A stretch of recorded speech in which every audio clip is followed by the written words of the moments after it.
दिलेले सोनं देखील खाऊ नये. म्हणजे काय करावं आपण? जातीसाठी माती खा.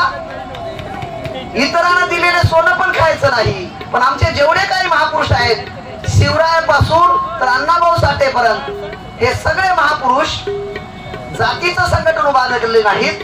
तर ते म्हणतात, अरे जातीसाठी माती खाऊ नका, जातीसाठी माती खाऊ नका.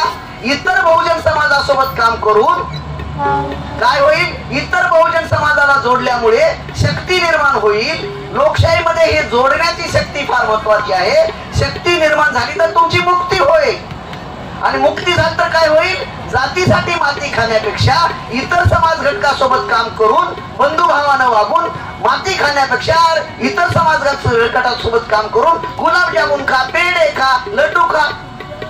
आणि आज रोजी आपल्याला बहुजन समाजातले जेवढ्या काही जाती आहेत, त्यांच्याच जातीच्या लोकांना, त्यांच्याच जातीच्या लोकांचा